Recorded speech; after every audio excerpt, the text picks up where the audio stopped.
Muy buenas tardes para todos.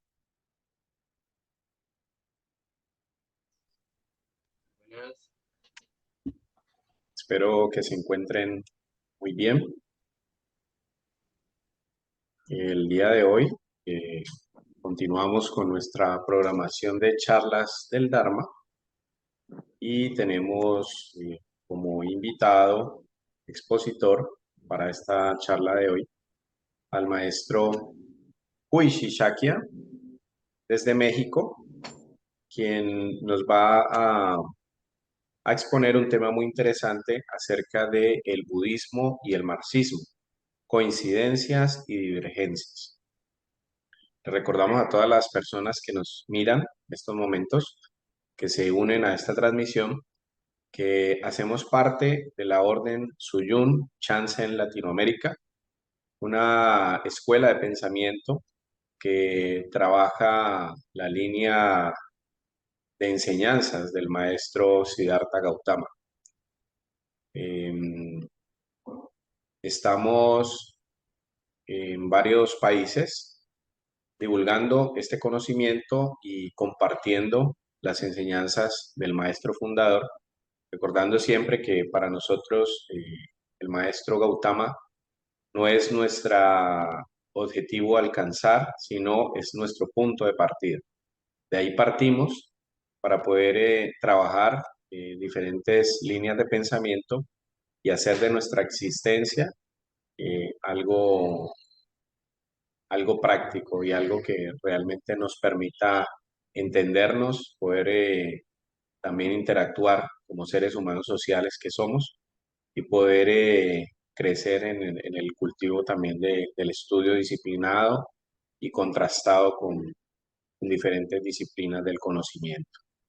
No somos una escuela religiosa, sino una escuela que lo que busca es aprender a pensar de manera hábil, de manera objetiva y poder aplicar ese aprendizaje a la vida cotidiana, a todo lo que nos rodea y seguir creciendo. Entonces, sin más, le doy paso al maestro Huishi Shakya para que se presente ante ustedes con esta interesante conferencia. Maestro, bienvenido. Buenas tardes a todos, qué gusto verlos conectados aquí. Vamos a hablar de un tema que es muy interesante. Lastimosamente también existen muchos prejuicios alrededor de él. O sea, desgraciadamente el marxismo, el comunismo, el socialismo están muy estigmatizados y son temas de los que suelen crispar las emociones de la gente cuando los escucha. Suelen como que hay gente que se pone a la defensiva cuando escucha la palabra marxismo y cuando escucha la palabra comunismo. Sienten como si fuera algo totalmente ajeno a sus vidas. Porque pues el proyecto capitalista eh, de formación de subjetividades, o sea, de formación de sujetos, el sujeto la construcción de los sujetos capitalistas incluye el olvidar el legado marxista, todo el legado de las aportaciones socialistas y marxistas y comunistas a nuestros países modernos. La mayoría de los países tienen gobiernos, al menos con aspectos socialistas en su formación. El mismo Estados Unidos apoya con grandes cantidades de dinero el campo, o sea, subvenciona el campo estadounidense subvencionado con grandes cantidades de dinero, perdón,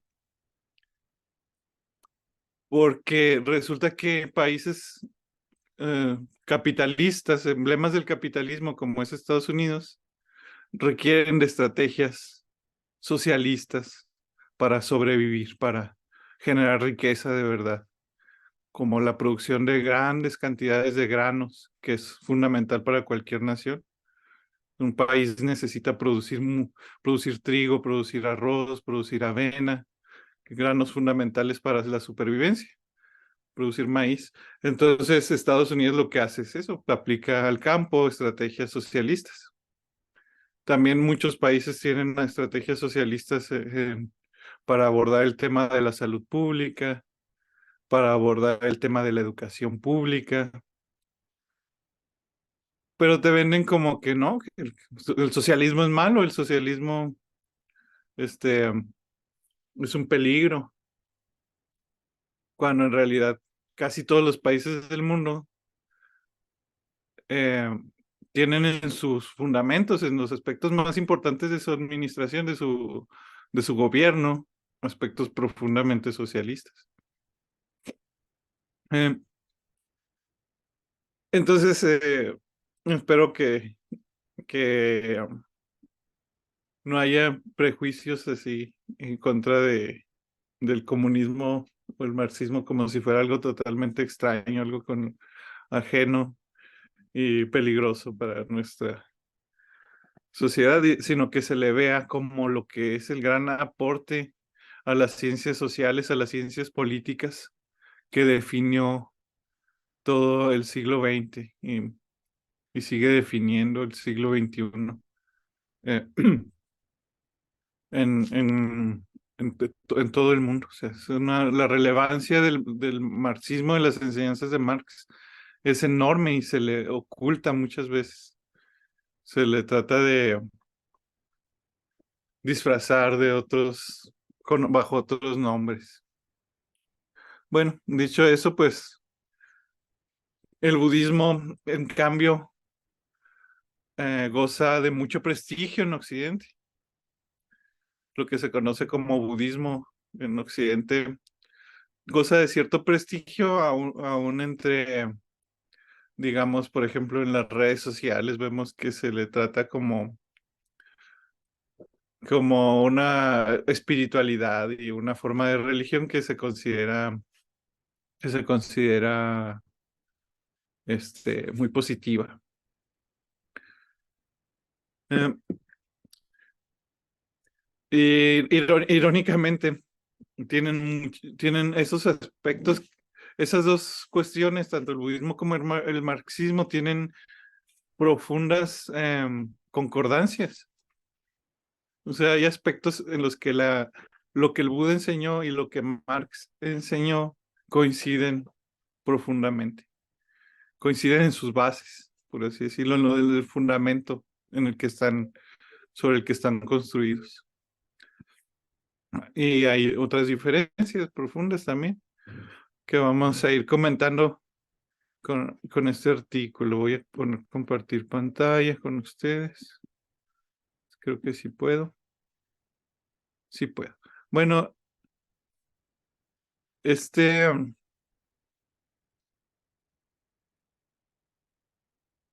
um, un momentito, por favor.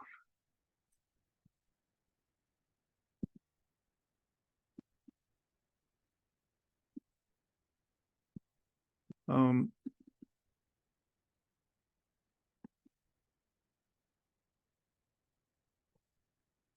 porque archivo, una disculpa. Pero aquí voy.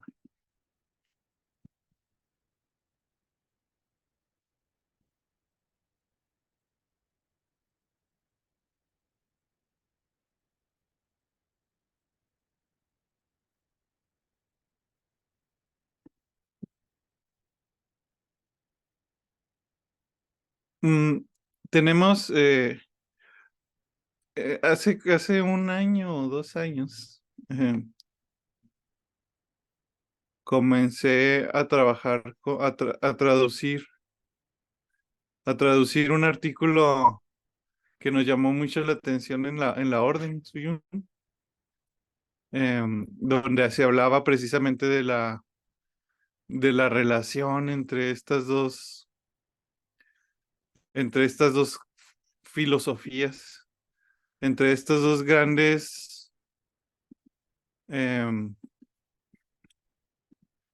grandes ideologías usado en el sentido estricto de la palabra, porque también en la actualidad el término ideología pretende estar como muy,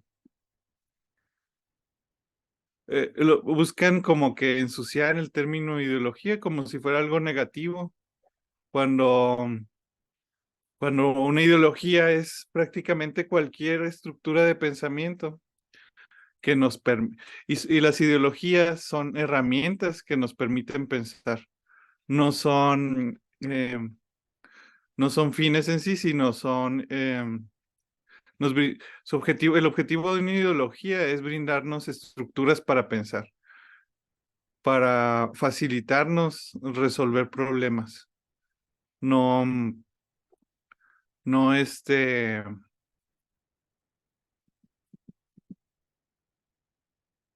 no no gobernarnos, sino que sean herramientas para nosotros. No someter al pensamiento, sino ayudar al pensamiento.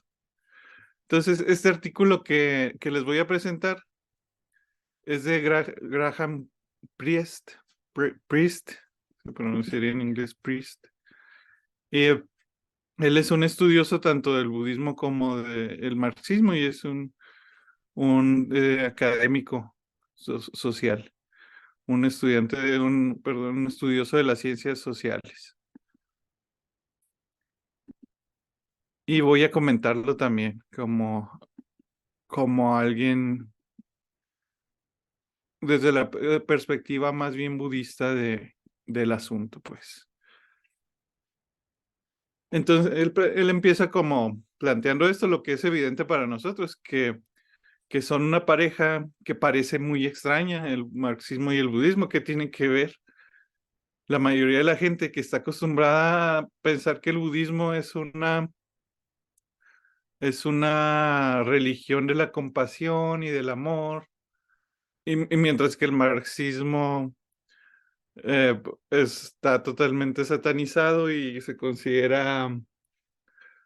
le considera fuente de controversia, por lo menos, un tema que causa controversia y que causa conflicto. Mientras que el budismo no, el budismo al contrario evade y evita toda forma de conflicto. En cambio, el marxismo se considera algo conflictivo incluso por los mismos marxistas. Pero en realidad no es así. Las enseñanzas de Buda originales son un enfrentamiento profundo con la realidad.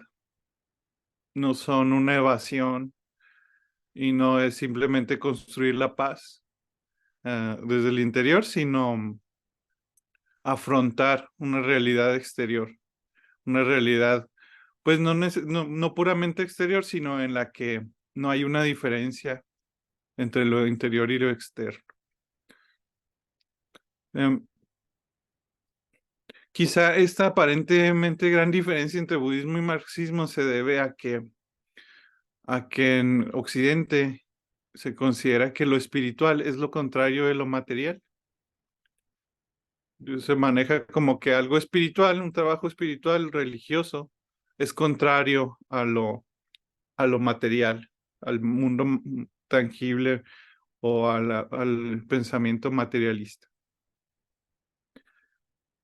Pero en Oriente es diferente y en la época de Buda era todavía más diferente. No había esa diferencia, no se consideraba que el mundo material y el mundo espiritual fueran campos diferentes eh,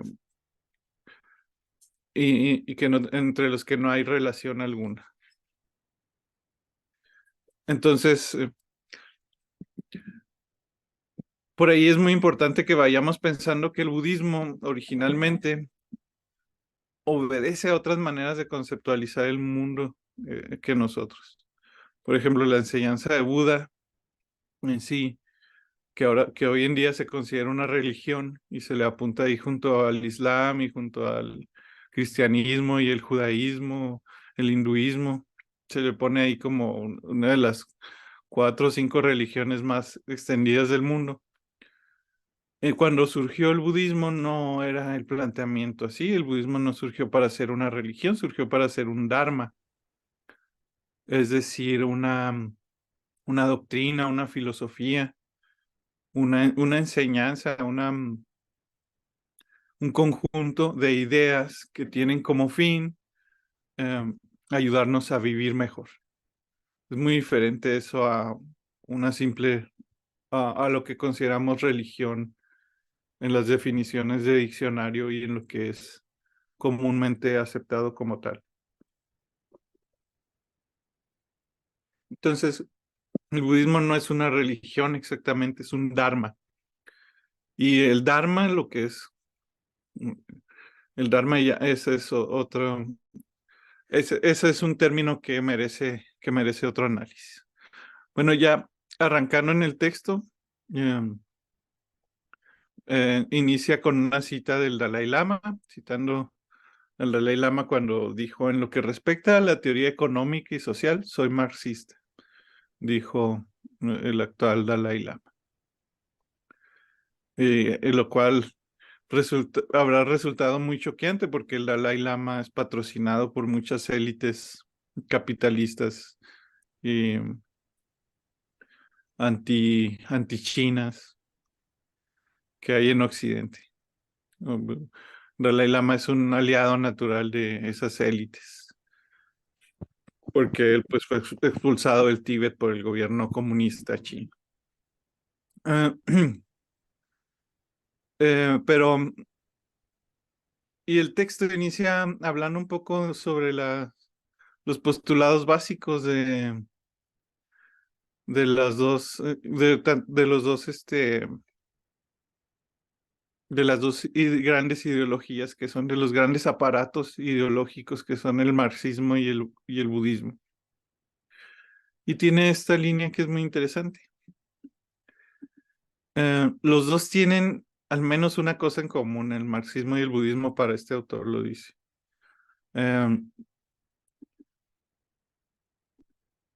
Los dos tienen al menos esto en común. Ambos dicen que la vida, tal y como la conocemos, es insatisfactoria. Ambos tienen un diagnóstico de por qué esto es así y ambos ofrecen la esperanza de solucionarlo. Ese es eh, el gran postulado básico del budismo y el marxismo, y tienen mucho en común. Lo vamos a ir viendo, lo desglosando esto, cómo es importante, que es un diagnóstico sobre la vida, que dice que el principal problema de la vida es que resulta insatisfactoria, que hay mucho sufrimiento en la vida, de manera que sale uno perdiendo, por así decirlo, de la vida normalmente, de la vida como en su condición cruda, por así decirlo. El ser sale perdiendo porque resulta que en todo lo que hacemos, en todos los proyectos, acaban siendo más insatisfactorios que satisfactorios por más maravillosos que sean, incluso cosas como la familia acaban convirtiéndose en grandes fuentes de sufrimiento cuando nos tenemos que separar de nuestros seres queridos o cuando sufrimos de enfermedades y problemas que tarde o temprano ocurren. Entonces, todos los aspectos de la vida acaban salpicados con insatisfacción si vivimos una vida de manera ordinaria. Y eso sostienen los dos, parten de esa situación de que la vida merece, que la vida podría ser mejor, que la vida en sí tiene algo que está mal y que, y que hay una manera de solucionarlo, que es posible solucionar eso. No son deterministas en este aspecto, ni Buda ni Marx, al decir que no tiene remedio esa situación, que a pesar de lo generalizada que está esa situación de injusticia y de sufrimiento, tiene solución. Y ahí inician las relaciones entre ambas ideologías, porque el Buda cuando dice que la vida es sufrimiento, pero no tiene que ser así. Lo que está diciendo es que las cosas no obedecen a un destino inamovible, incambiable, divino o de origen sagrado. Lo que el Buda está diciendo ahí es que el mundo no se rige por un orden sagrado incambiable, que que ese sufrimiento que vivimos no está destinado por los dioses y marcado por una fuerza superior, sino que es totalmente removible y la vida puede cambiarse porque no está predestinada por ninguna fuerza superior. Y es lo mismo que plantea Marx. El pensamiento capitalista originalmente se sostiene en la idea de que el capitalismo es parte de la naturaleza humana, que no se puede cambiar porque es la manera natural en que se gobierna la economía de los humanos, porque, porque el capitalismo está vinculado con la naturaleza humana. Eso sostienen muchos pensadores capitalistas. Y esa es la idea que se trata de venderle a la población, que el capitalismo en sí es esencial a lo humano, se corresponde con la esencia, la forma de ser del ser humano.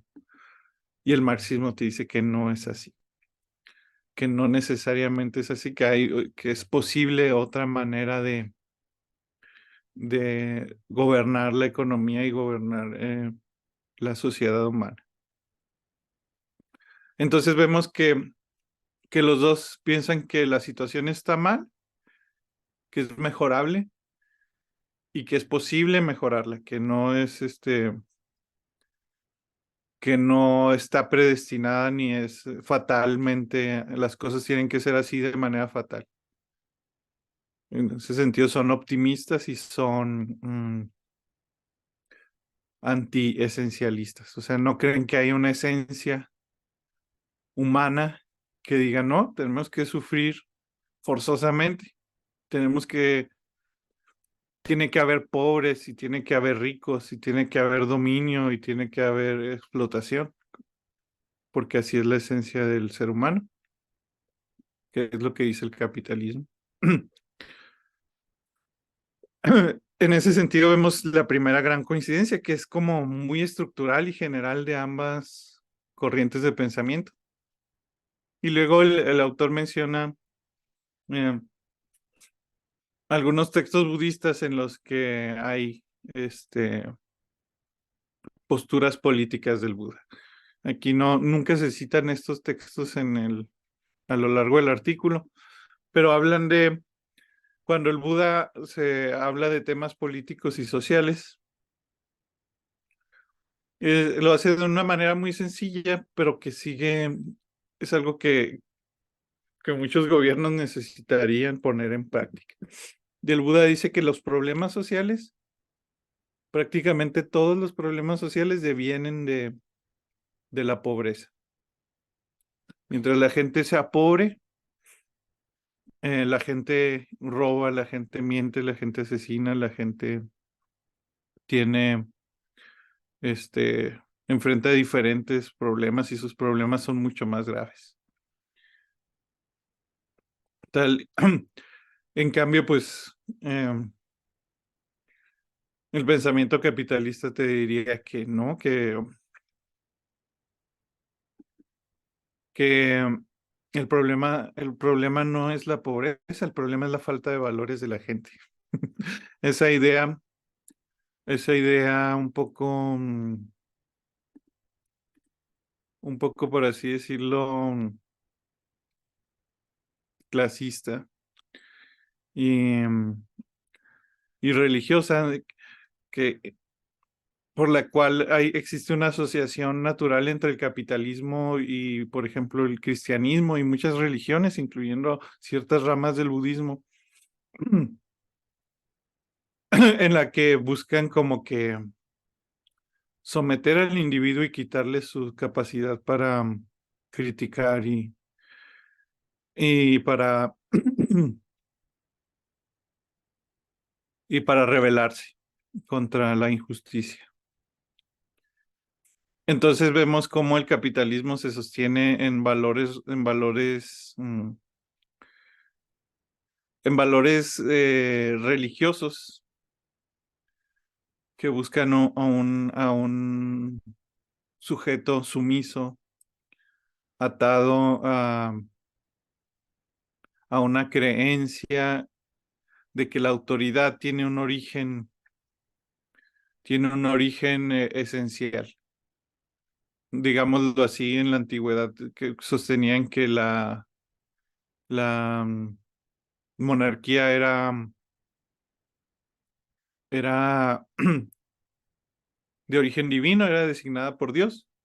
Y en la actualidad se considera que personas, digamos, millonarias, están ahí porque lo merecen, porque son genios, porque son extraordinarios. Entonces, gente, digamos, Elon Musk está ahí porque es un genio, no por casualidad, no porque tuvo suerte, digámoslo así. Es, eh, es el tipo de cosas que tiene el capitalismo, estrategias muy parecidas. Antes se le atribuía a Dios, que Dios ponía a la gente en el poder, y ahora no, ahora es una condición como individualista de que hay individuos extraordinarios, digamos Bill Gates, Elon Musk, que están ahí porque lo merecen, están en esas situaciones porque lo merecen. En cambio, alguien que tenga una cercanía, digamos, con el pueblo, con la clase trabajadora, cualquiera sabe que entre los trabajadores pobres, que entre la gente, incluso entre gente totalmente fuera del sistema, como lo son ancianos desempleados o personas que no tienen trabajo. Hay genios y hay gente súper brillante, inteligente y maravillosa que, que es totalmente expulsada y maltratada por el sistema. Mientras que hay gente muy adinerada que, que no tiene ningún mérito como para tener esos privilegios enormes de los que goza. Y digamos, pero bueno, continuando con esto, con el texto, eh, el autor de este artículo, Priest, que se los voy a pasar por aquí, nomás que todavía estoy corrigiendo algunos detalles, eh, porque es una traducción que hice. Sostiene que que el budismo es muy fuerte a la hora de hablar a la hora en que desarrolló una ética sistemática. El budismo, en efecto, es muy, muy fuerte como ideología ética, como fuente para que una persona construya sus valores, para que una persona sea capaz de determinar esto está bien, esto está mal, y lo haga de una manera eficiente. Para que un practicante budista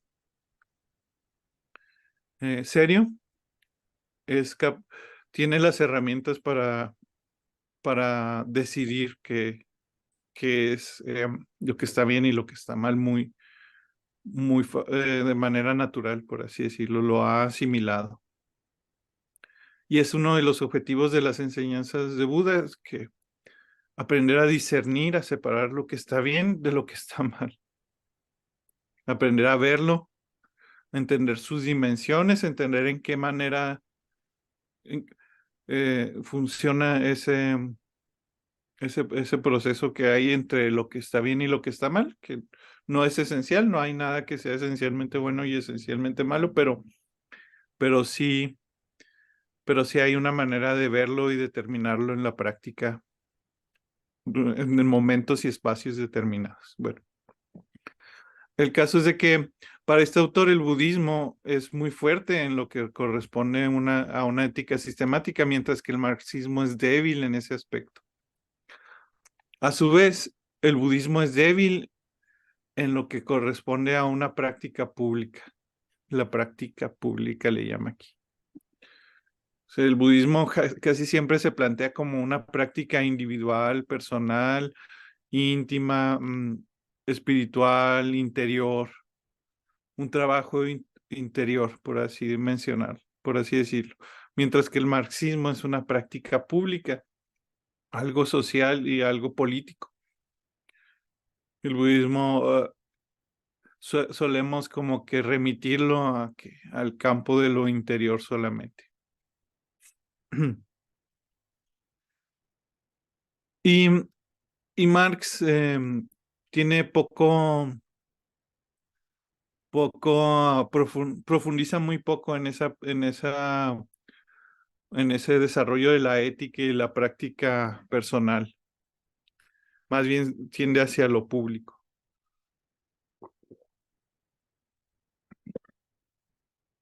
En ese sentido, son muy diferentes el marxismo y el budismo, aparentemente.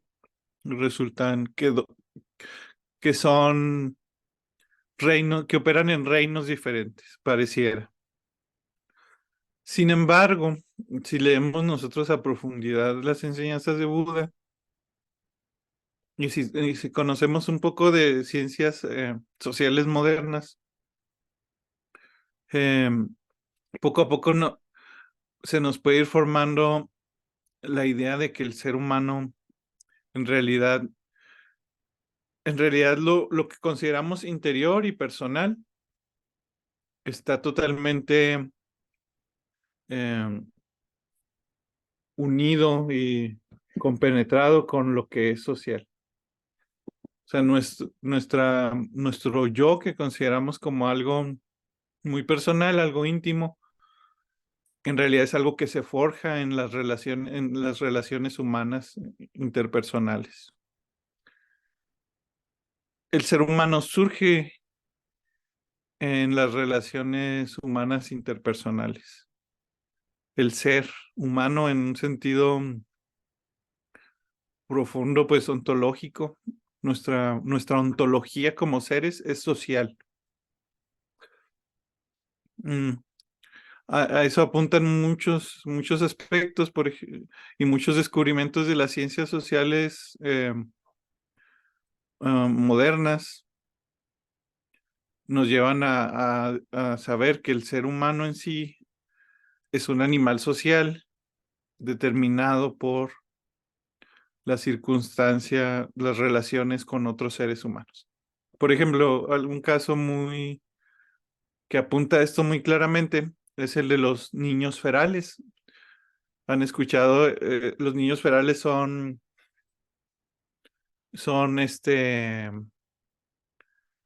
pues niños o niñas que se desarrollaron, pudieron sobrevivir por sí mismos, incluso con la ayuda de animales, en en el mundo salvaje, en la selva generalmente, o en bosques, en lugares. Estos niños que crecieron sin contacto humano, eh, pasada cierta edad, ya no llegan a ser seres humanos como nosotros. Se quedan en un estado como intermedio entre lo animal y lo humano.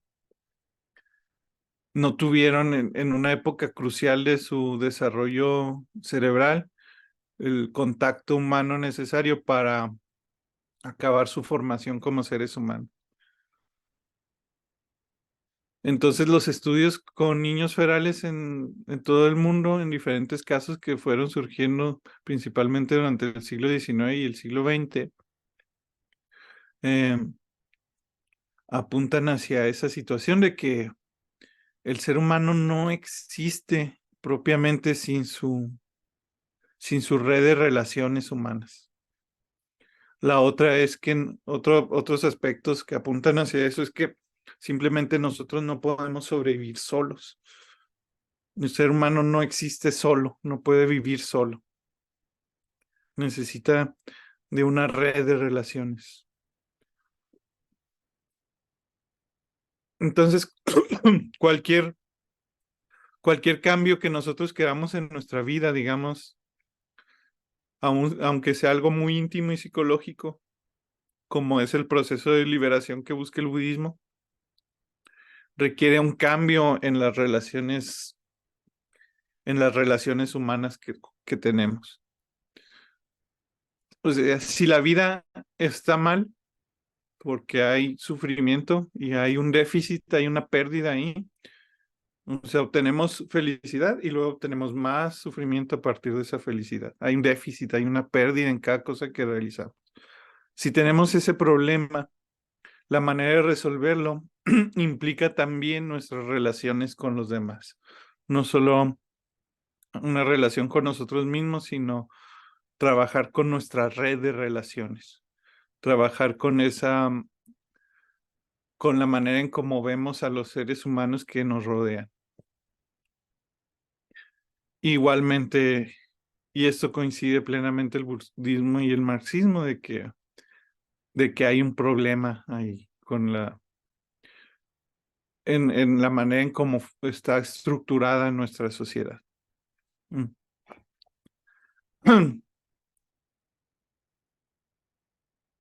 Y aquí vemos cómo el autor piensa, piensa como yo, sé que hay ideas centrales en el budismo y el marxismo que se pueden articular de manera constructiva e iluminadora, o sea, que se aportan entre sí. Y yo aún eh, personalmente en mi historia de vida, al estudiar antropología, al estudiar eh, esta ciencia social, la antropología social, que implica la historia del ser humano como especie y de las culturas humanas, eh, había llegado a conclusiones, parecidas a las que planteé aquí.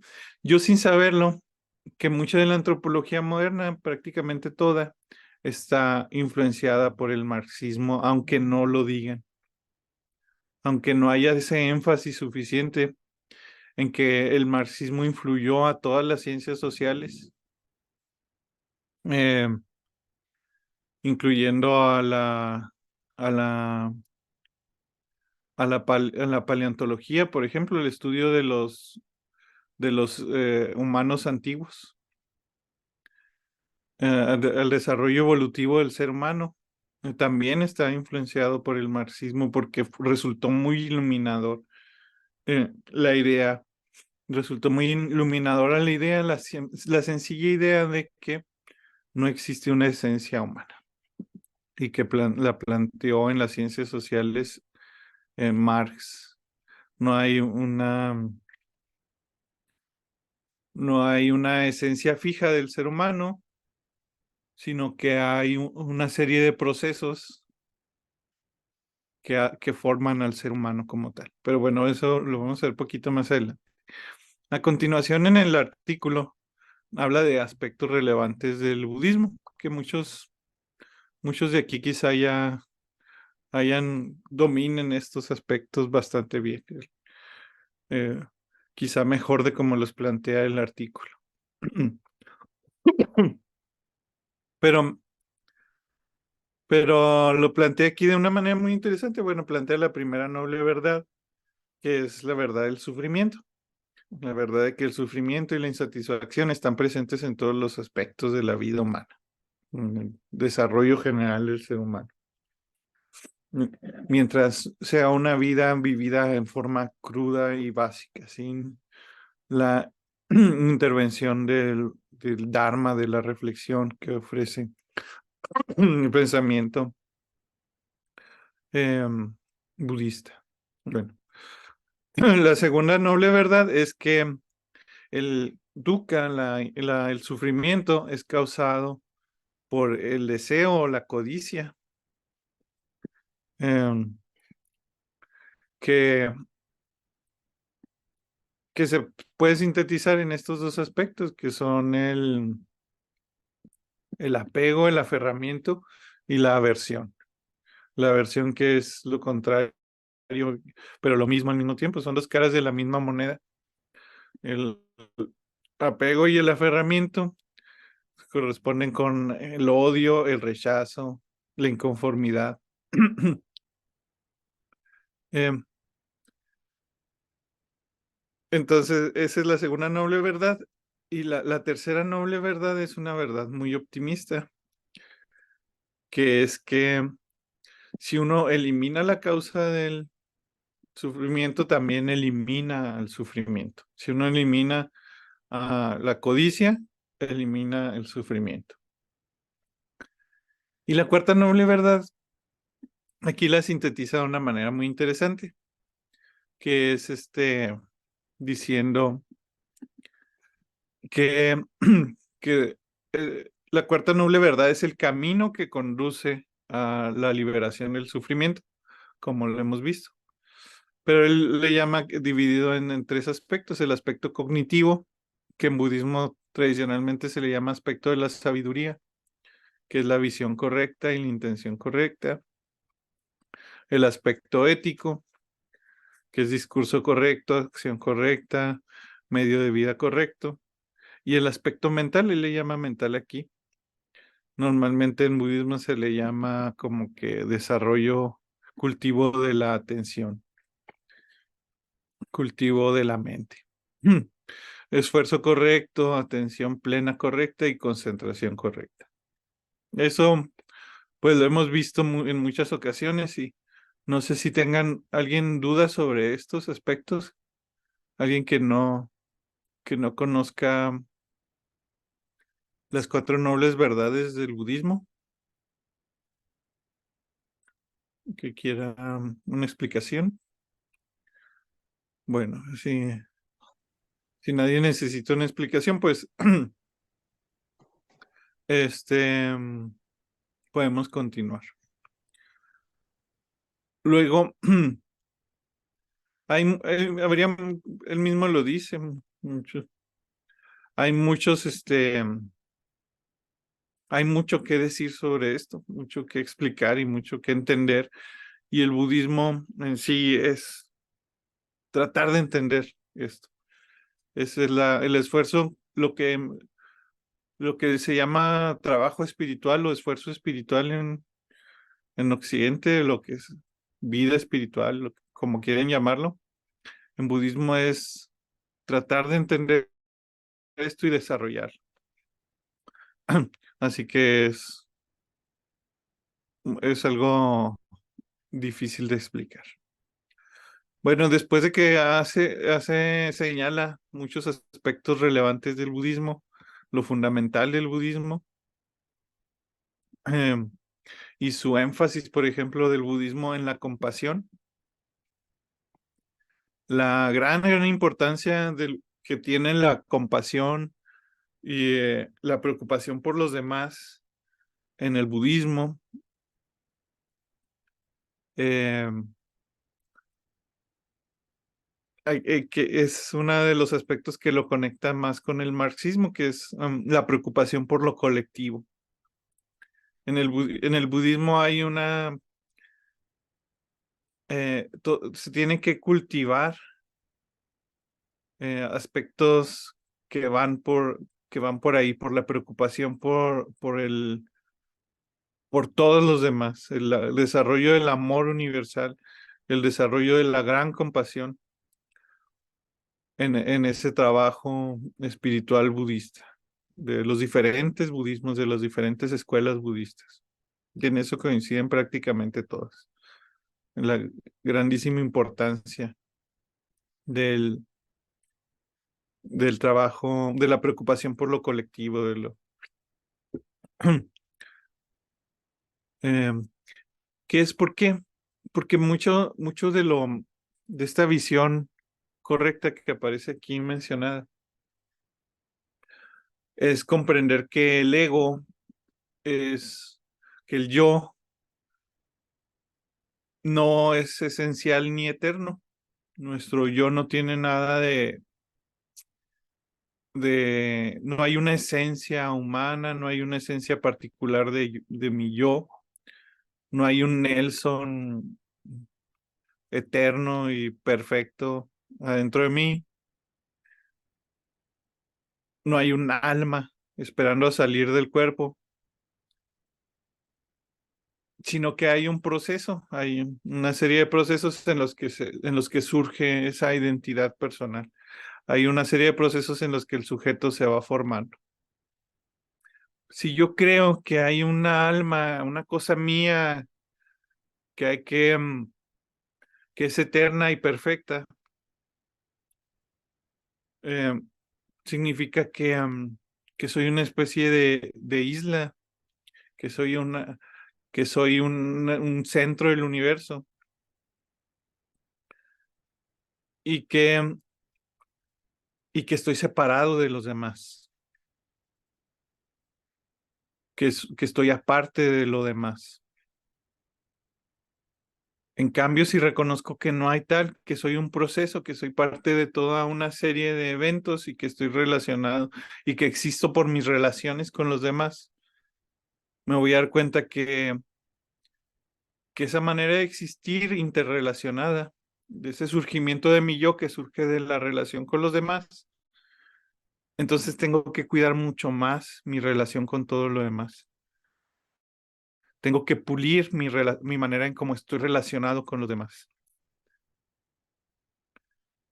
Y esa manera en cómo se pule y se perfecciona mi mundo de relaciones en el que yo surjo como individuo, en el que llego a existir, es viviendo ese mundo de relaciones a través de la compasión y el amor incondicional.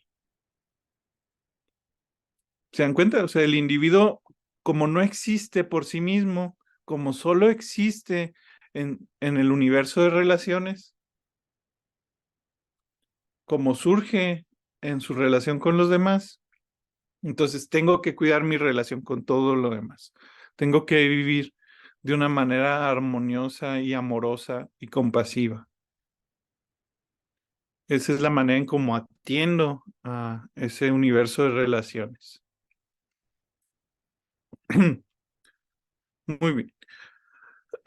Y, y continuando, bueno, planteado así, la relación,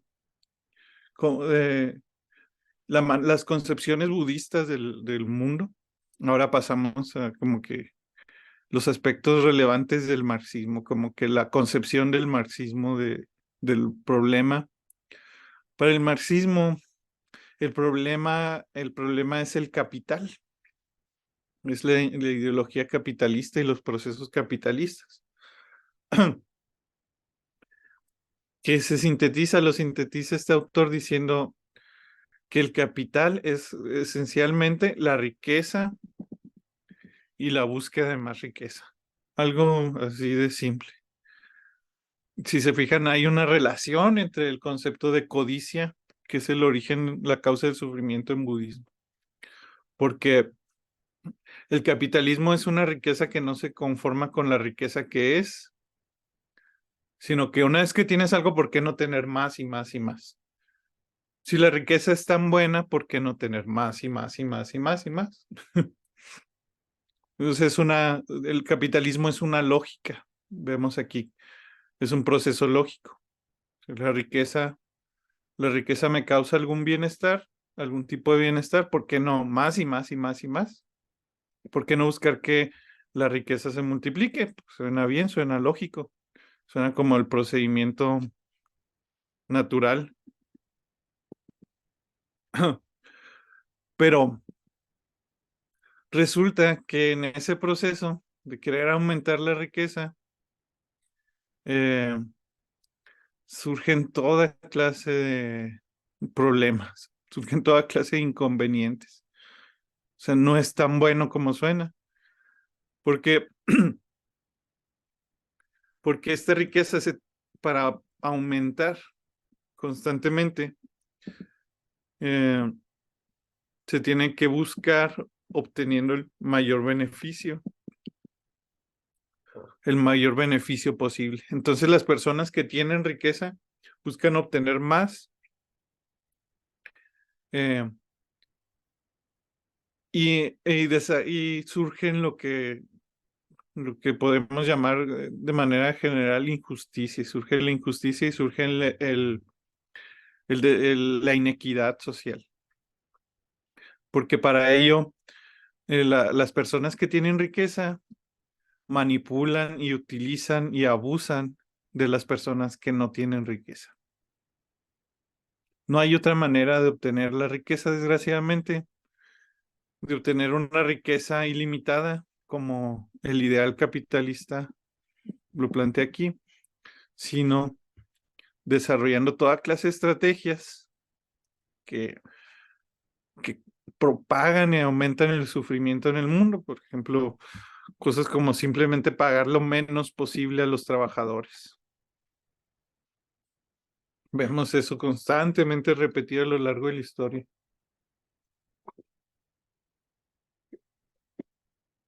Entonces, una de las estrategias es esa. Para ello, para poder obtener el mayor beneficio de los trabajadores, pues se les mantiene en una condición de debilidad y se mantiene es necesario que haya desempleados, por ejemplo, en el capitalismo. Este aspecto es muy, nos ayuda a entender mucho el funcionamiento del mundo capitalista en el que vivimos, en el que necesita haber, una reserva de desempleados. El capitalismo necesita desempleo. Y si lo pensamos, si abordamos esto desde una perspectiva humana y compasiva, vemos que es profundamente cruel. O sea, ¿cómo va a haber personas que no puedan trabajar para ganarse la vida? ¿Cómo es posible que esto se normalice, que el desempleo se normalice y forme parte del sistema? Pero algo que normalmente no se dice es de que, digamos, por ejemplo, las industrias maquiladoras necesitan una reserva de desempleados para cuando necesiten más trabajadores estén disponibles siempre. Entonces, que haya seres humanos que no puedan trabajar para ganarse la vida y que sean necesarios para el sistema a su vez, es de una inhumanidad tremenda y es parte del sistema capitalista, del sistema de riqueza que busca simplemente más riqueza.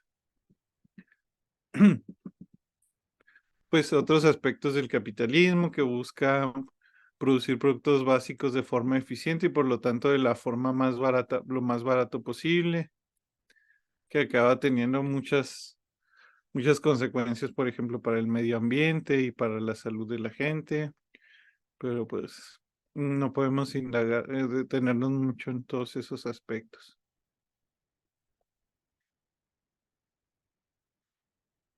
Sí, los aspectos, las personas, los trabajadores, que sus trabajadores no tengan voz en la forma en que se desarrolla la empresa, que las empresas eh, sean sistemas no democráticos, por ejemplo.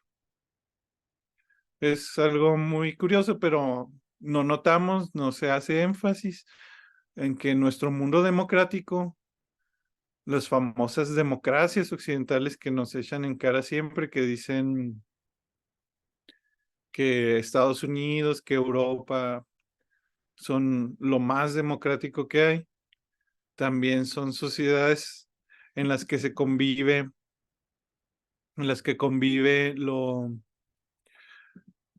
eh, estructuras totalmente no democráticas, que son las empresas. Una empresa es como una monarquía, no es una democracia. Los jefes de las empresas no se eligen de manera democrática. Sin embargo, las empresas coexisten con los estados presuntamente democráticos. E incluso hay empresas en la actualidad que son más poderosas y que tienen más dinero que países completos. Dice Aaron Pacheco, desafortunadamente me tengo que desconectar. Mucho gusto, Aaron. Qué gusto que estuviste aquí. Luego les paso el texto que estamos viendo. Si pueden, recuérdenme porque so- soy muy, desgraciadamente tengo los días muy cargados de trabajo y por eso me cuesta trabajo muchas veces contestar mensajes o seguir las redes sociales. Pero si me hablan y si me escriben, les contesto y los atiendo cualquier duda en lo personal. Las relaciones sociales del capitalismo involucran a quienes poseen, administran el capital y a aquellos que simplemente son empleados. O sea, en el capitalismo es necesario esta división entre los que poseen, los dueños, los que son propiamente capitalistas, y los trabajadores, los que son empleados, los que son utilizados. Entonces, el sistema capitalista forzosamente necesita que haya estas dos divisiones entre la humanidad: los dueños y los trabajadores, los empleadores y los empleados. Eso se pretende que sea como que una división natural entre las personas.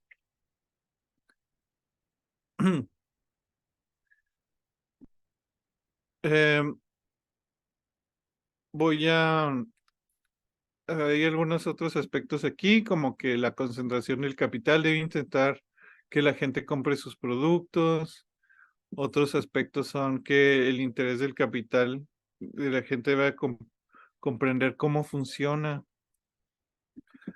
El capital no redunda. El capital necesita que la gente no entienda cómo funcionan las cosas. El capital, el capitalismo se basa en gran parte en la ignorancia. Necesita que la gente naturalice, naturalice el funcionamiento de las cosas y que piense que son así y no pueden ser de otra manera. No necesita que la gente sepa cómo funciona. No tiene ningún interés en que la gente sepa cómo funciona el sistema económico.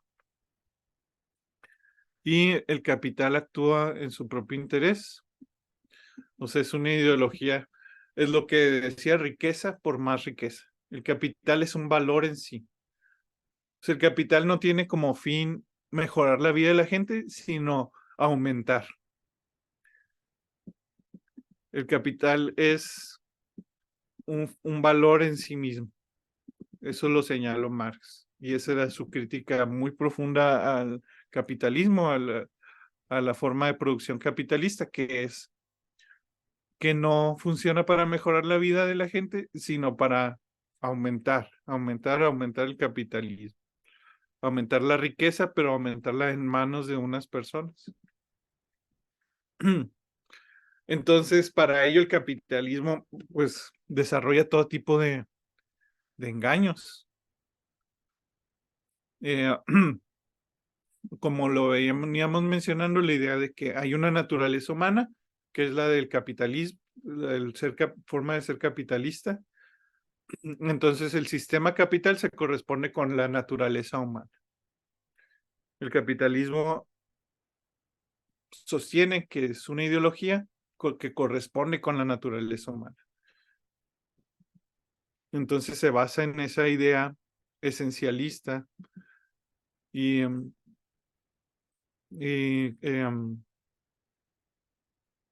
radical, así, en un sentido de que es incuestionable, de que es la única forma de gobierno y de desarrollo económico que corresponde con la forma del ser humano. El ser humano es egoísta por naturaleza, entonces esta es la manera en cómo debe gobernarse y debe desarrollar su economía. Y luego,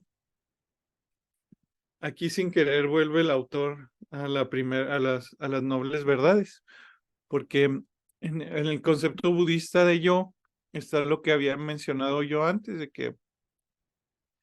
que este yo, esto que somos ahorita, es una cosa no esencial, es una cosa que es construida por las circunstancias que lo rodean. Existimos porque existen otros. Existimos porque hay condiciones para que existamos. No existimos porque existimos. Simplemente si aquí no hubiera aire, yo no existiría. Si, si las diferentes personas que me han ayudado a sobrevivir a lo largo de mi vida no existieran o fueran diferentes, yo no existiría y yo sería diferente. Entonces, en mi yo, en lo que soy, no hay nada esencial. Eso es lo que sostiene el budismo a grandes rasgos. Entonces, si yo me aferro a la creencia en que mi yo es súper importante y inmutable em, y no debe cambiar y no puede cambiar, en ese caso voy a multiplicar mi sufrimiento. Si yo tengo una postura muy inflexible y totalitaria de lo que yo soy, me ato al sufrimiento. Y esto en cierta manera, esto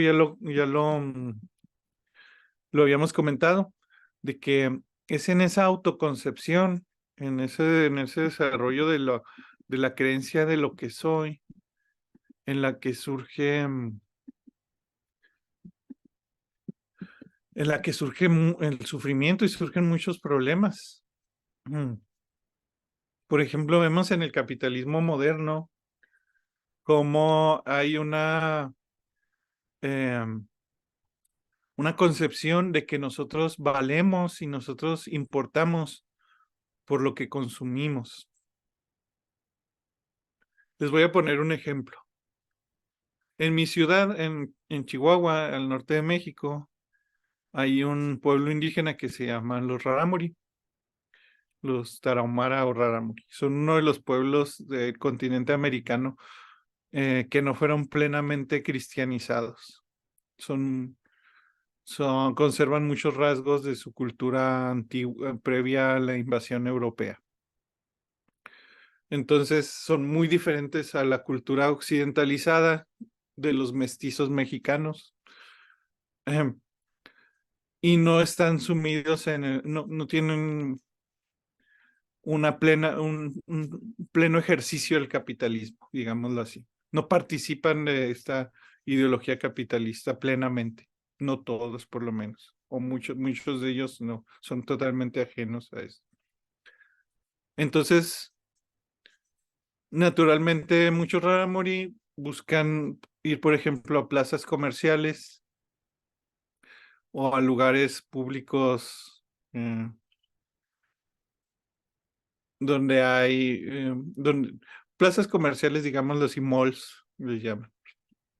Entonces, hubo unos casi enfrentamientos entre los vendedores, los dueños de las tiendas y los rarámuri que iban y se sentaban simplemente afuera de las tiendas a pedir apoyos económicos a la gente que entraba y salía.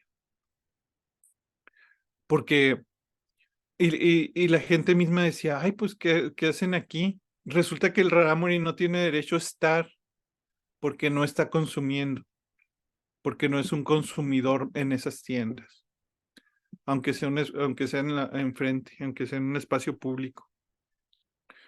Pero en la concepción capitalista, el rarámuri no tiene derecho a estar, no tiene derecho a ser porque no está consumiendo, no puede estar ahí porque no es un consumidor. En el capitalismo actual, el capitalismo tardío, como le dicen, o neoliberalismo, eh, ya no ve al ser humano como un productor de cosas, de productos, pues, de riqueza, sino como un consumidor. Es la concepción. Antes, el que no producía no valía, por decirlo de alguna manera, en el capitalismo más temprano clásico. Y se cosificaba al ser humano como productor, como el que si no produces no vales. Pero en la actualidad es casi peor. Es si no consumes, no vales. Como ser humano no tienes derecho a existir, si no eres un consumidor. Y estas concepciones de lo que es el ser humano, vemos que entrañan toda clase de problemas sociales y sufrimiento. Entonces aquí hay una coincidencia muy fuerte entre el budismo y el capitalismo, que es que señalan que el problema del sufrimiento y de la insatisfacción está en la autoconcepción de lo que somos. Que tenemos una autoconcepción ilusoria de lo que somos. No nos concibimos a nosotros mismos no nos concebimos a nosotros mismos en igualdad con los animales, por ejemplo, y a veces ni con los demás seres humanos, sino que nos concebimos como que nuestro valor depende de nuestra participación en el capitalismo, en este caso como consumidores. Y esto está grabado inconscientemente en nosotros. Muchas veces juzgamos a las personas por cómo están vestidas. De hecho, pues lo hacemos naturalmente y todo el tiempo hacemos eso. Juzgamos a la gente por su apariencia, por cómo está vestida. Así de simple y burdo es de que no es lo mismo traer un celular Android que traer un iPhone. Entonces, vemos estas concepciones que en realidad resultan totalmente ilusorias, superficiales y banales, y sobre las cuales se asienta una gran masa de sufrimiento humano. Y ahí es donde coinciden profundamente el marxismo y el budismo, en que,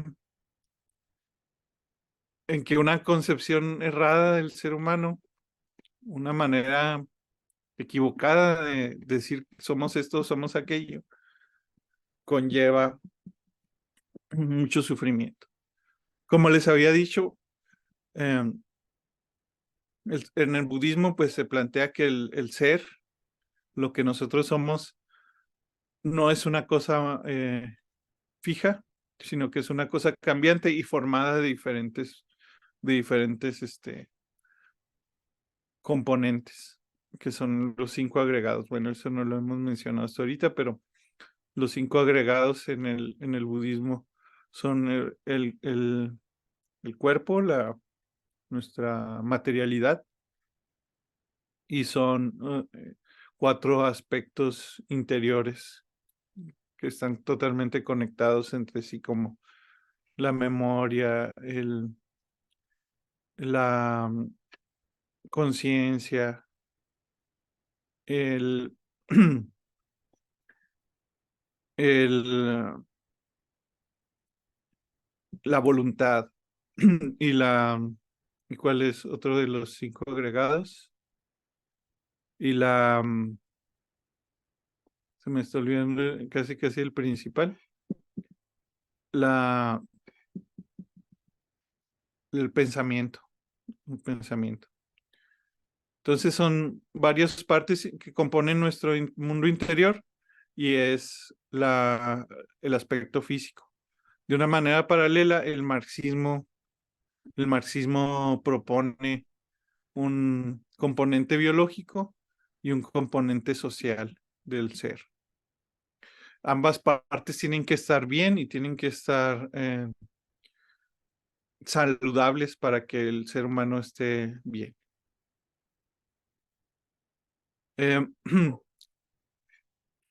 y luego concluye esta parte, el autor diciendo, ambos rechazan la existencia de un yo o alma, ambos, el budismo y el marxismo, ambos ven al ser humano como algo involucrado en procesos causales y leyes naturales, y ambos avanzan hacia pensar en las personas en términos puramente estructurales. En ese aspecto que les venía comentando de que solo existimos a partir de nuestras relaciones con los demás. Sí, los cinco skandhas, los cinco khandas. Menciona aquí el maestro Udao. Vamos. Quiero concluir esto porque se está prolongando más de lo que debería y he adelantado algunos aspectos que explica el artículo y además pues para que lo lean después ustedes y puedan llegar a sus propias conclusiones. El artículo tiene más aspectos que no alcanzo a mencionar aquí, pero pero además hay algo que como si ustedes son practicantes del budismo van a identificar incluso creo que mejor que el autor, que es que el budismo y el marxismo tienen en común otro aspecto que no señala aquí o no hace suficiente énfasis en él, que es la cuestión de que no consideran que la filosofía deba ser impráctica. Ambos consideran que el budismo y el marxismo consideran que que si nosotros tenemos una manera de pensar, una filosofía, una ideología, esta debe ser capaz de materializarse en forma de acciones concretas en el mundo. Esta debe llegar a realizarse en nuestra vida. Debe ser algo practicable, debe ser algo cotidiano. No debe de quedarse en el papel. Si una ideología no puede salir del papel, no puede realizarse realmente en la vida cotidiana, algo hay de problema con eso. Algo tiene de equivocado. Entonces, eso tienen en común el budismo y el marxismo también, de que no se considera que son simples ideologías con las que debemos de reflexionar y escribir sobre ellas, sino que son cuestiones que debemos de practicar. O sea, no basta. Aquí no lo menciona al final en su conclusión.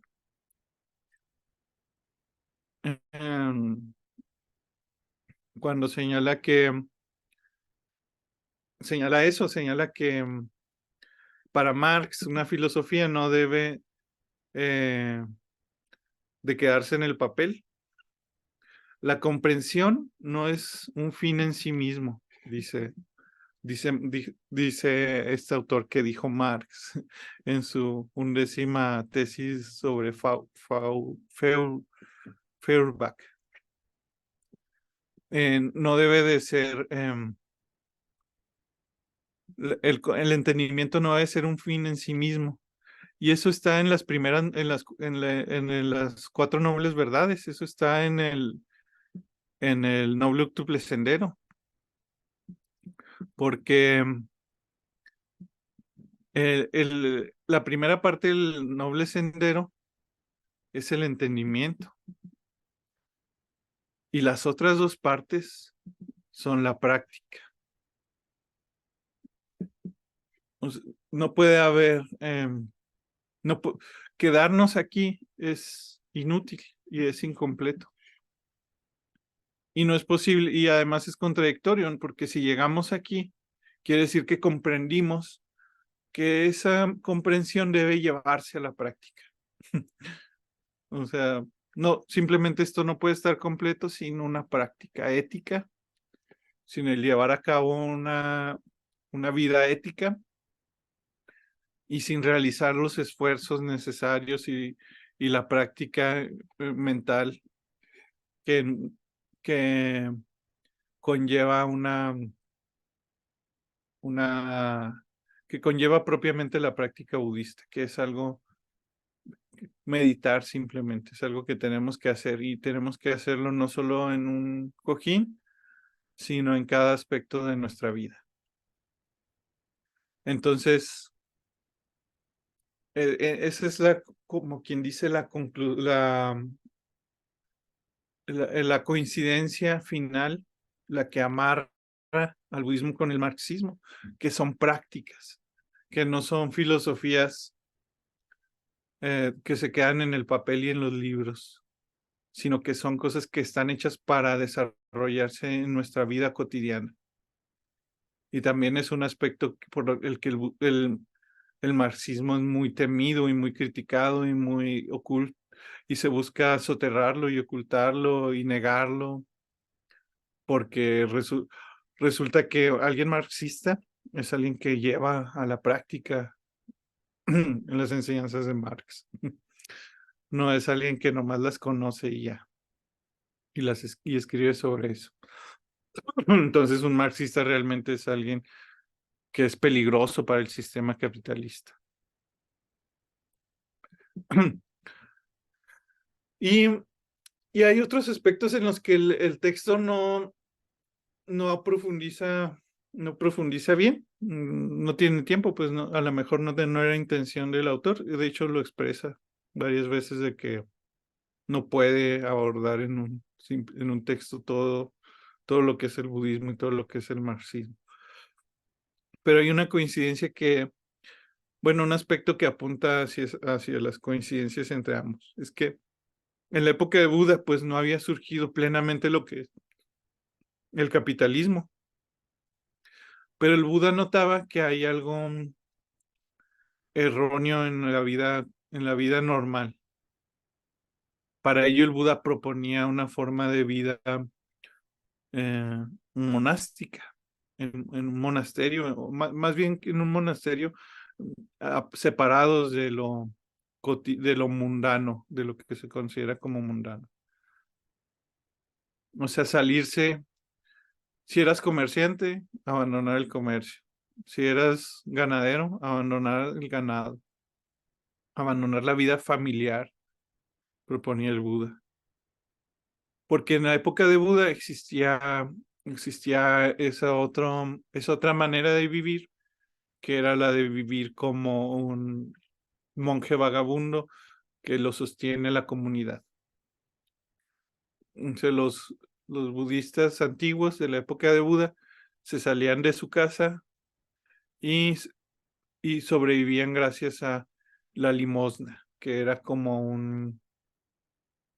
una manera en que la sociedad becaba a los monjes para que ellos pudieran realizar su práctica espiritual y desarrollar su filosofía y sus conocimientos, y de esa manera ellos pudieran eventualmente retribuirle a la sociedad con enseñanzas.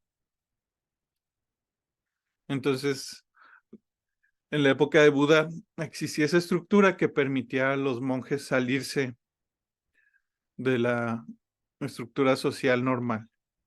En la época de Marx, el sistema capitalista está plenamente instaurado, entonces la manera en cómo se puede uno zafar de eso es a través de la revolución, de del enfrentamiento contra ese sistema capitalista, porque ya está plenamente instaurado, porque ha involucrado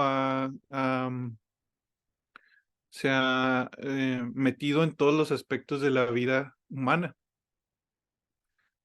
Entonces ya no hay escapatoria, ya no hay esa otra opción, ya no se puede ir a vivir al bosque la gente y abandonar el mundo las dinámicas mundanas, las dinámicas ordinarias.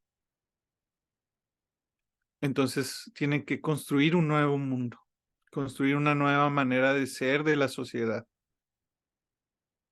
porque ya no hay eso, ya no hay la posibilidad de una vida monacal como la planteó el Buda en la actualidad. Lo vemos como las sociedades, los monasterios budistas y los budistas del bosque, los budistas del Theravada del bosque enfrentan constantemente los empujes del mundo capitalista y cada vez están más arrinconados y cada vez es más difícil que se desarrolle eso, porque ha involucrado todos los aspectos de la vida, el capitalismo. Y es totalmente opuesto a lo que enseñó el Buda. El capitalismo fundado en la avaricia, fundado en la idea codiciosa de que la riqueza debe crecer ilimitadamente, es totalmente opuesto a las enseñanzas de Buda. Eso sí es incompatible con el budismo. Mientras que un pensamiento comunista es mucho más compatible y tiene mucho más que ver. Y eso sería, eso es a grandes rasgos lo que aparece en este artículo y lo que ustedes van a poder leer.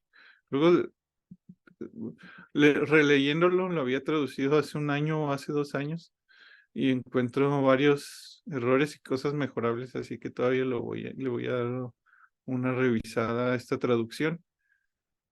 Y pues quiero agradecer a Graham Priest, que es el que escribió este artículo y que me permitió traducirlo eh, para compartirlo sin fines de lucro con ustedes y con la organización, con la Orden Suyun. Y eso sería todo por mi parte. No sé si tengan dudas o quieran comentar algo. Déjenme, dejo de compartir pantalla.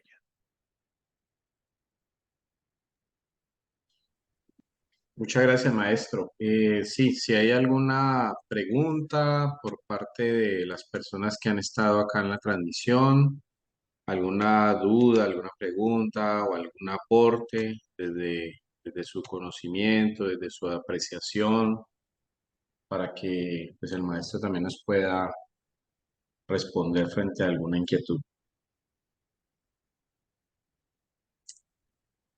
Eh, una pregunta. Em, o sea, el capitalismo sí o sí siempre está en contra del budismo, o sea, no hay una forma de que sean compatibles y si uno pues quiere aplicarlo en una sociedad, pues el budismo me imagino que tendría que hacerlo pues por el comunismo, otro sistema, ¿verdad? Esa es como la idea. Pues, eh, como se plantea aquí, es de manera ideal. Ujú. Lo que sí es que podemos ser, más bien tenemos que mantener una postura crítica ante el capitalismo y tenemos que ser conscientes de la manera en cómo influye en nosotros. O sea, sí es incompatible con el budismo en el sentido de que un budista no puede estar preocupado por estar cambiando de iPhone cada año conforme sale. O sea, la práctica budista es incompatible totalmente con eso, con esa forma de sentir y de pensar totalmente capitalista. También la práctica budista está totalmente en contra de la explotación laboral, en contra de que es necesario que haya pobres, por ejemplo. El budismo no considera que sea así, considera que la manera de resolver eso es que no haya pobres, que todo el mundo tenga lo que necesita para vivir, que nadie tenga hambre. En cambio, que no haya desempleo, por ejemplo. El desempleo es un sinsentido del capitalismo. Desgraciadamente, pues estamos inmersos en muchas dinámicas capitalistas y nuestra práctica budista tiene que ser interior casi completamente, pero nos puede servir de guía hacia, por ejemplo, a no votar por gobiernos ferozmente capitalistas, sino votar por posturas políticas que busquen la igualdad y que busquen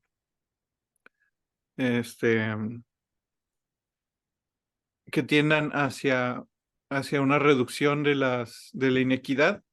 Y otro aspecto que que no he mencionado es cómo el capitalismo ha destruido el medio ambiente y cómo compromete esa búsqueda de la riqueza por la riqueza ha llevado a la destrucción de muchos ecosistemas en nuestro planeta y a la muerte de muchos animales inocentes.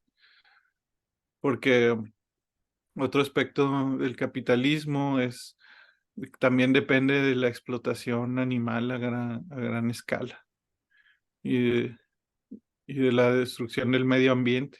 Ese principio de la riqueza por la riqueza implica mucho sufrimiento. Entonces, si nosotros políticamente nos ponemos a oponer hacia posturas que en nombre del capitalismo destruyen el medio ambiente y en nombre del capitalismo destruyen la, la sociedad, destruyen el bienestar social. Eso puede ser parte de nuestra práctica budista. Eso es una manera en cómo podemos llevar a cabo nuestra práctica budista en un nivel público, a un nivel social.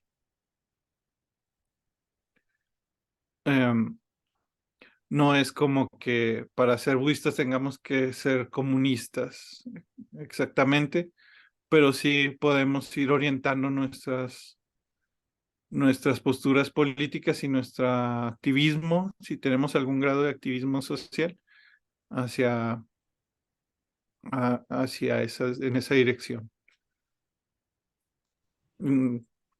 Que racionalmente nosotros y a través de nuestra experiencia concibamos que conlleva menos sufrimiento.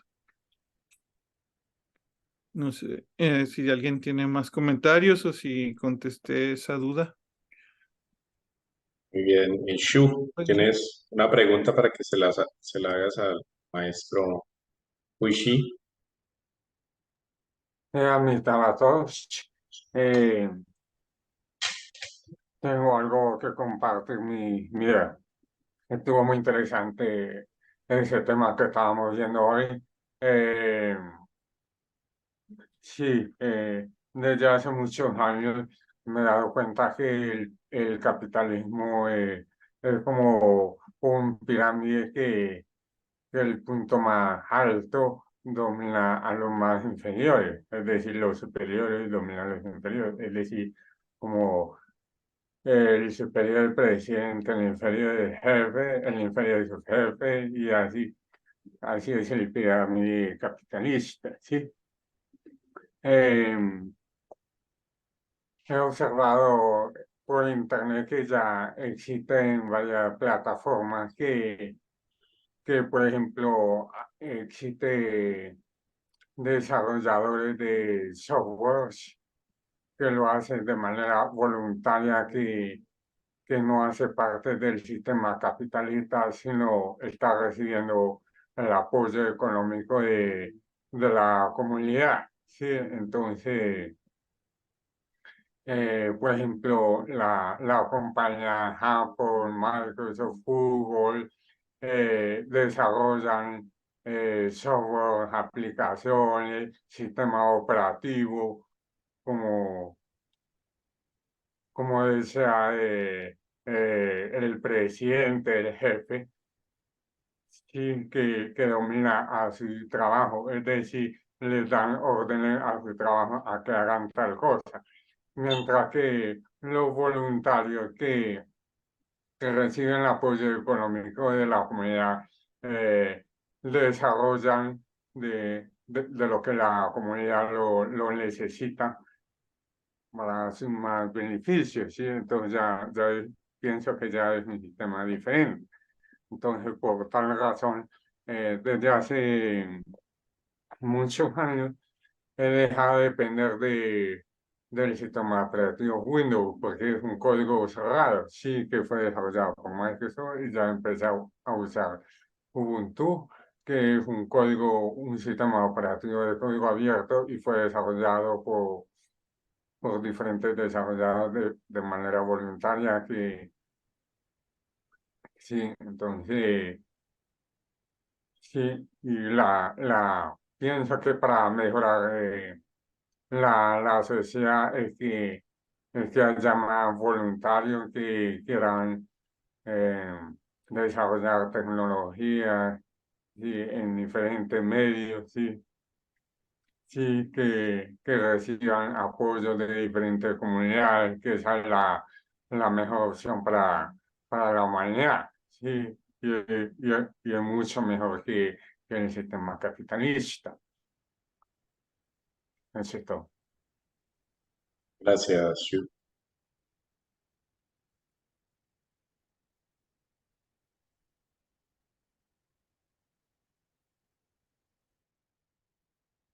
¿Alguna otra pregunta? ¿Algún otro aporte?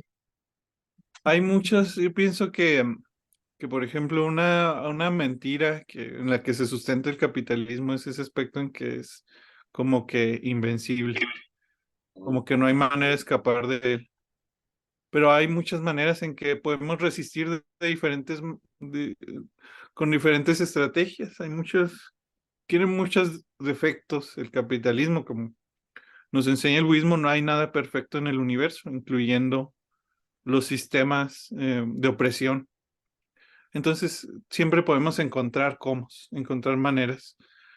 Y unas maneras son a través de la misma tecnología que produce el capitalismo, como lo menciona el compañero. Eh, pues me tengo que retirar. No sé si ya para concluir, mucho gusto por estar con ustedes esta tarde, saludar a los maestros, amigos, compañeros. Y estamos en contacto para platicar y para compartir nuestras experiencias y nuestros diferentes procesos. Muchas gracias, maestro Judao, por ayudarnos a dirigir esta sesión y a Ferenc por prestarnos el Zoom. Siempre nos Muchas ayuda gracias, con esto. maestro. La verdad que siempre es importante poder tener este tipo de espacios para poder seguir divulgando este conocimiento y poder seguirlo articulando a la sociedad en la que vivimos. Que la verdad, sin práctica y sin articulación con lo real, no se queda sino en teoría. Y esa no es la base de lo que hacemos. Tenemos que tratar de llevar el mensaje, seguir poniendo a la gente a pensar. O sea, para nosotros es muy importante activar el pensamiento, activar esa crítica y poder aportar de nuestro lugar, desde nuestro conocimiento y empezar a transformar el mundo, ya sea de granito en granito, pasito a pasito, pero hay que hacerlo. Sí, hay que mantener viva la resistencia en todos lados. La resistencia es la vida. Cualquier forma que tenga, cualquier mínimo esfuerzo, mínimo que podamos aportar, eso ya es bastante. Muchas gracias, maestros, y mucho gusto Bueno, con muchas gracias a todos, saludarlos. maestro. Muchas gracias a todos Ya, los invitados y bueno, pronto nos estaremos viendo otra vez en otra charla muy interesante desde la Orden Suyo. Un feliz fin de Gracias. semana para todos. Feliz fin de semana. igualmente, chao, chao.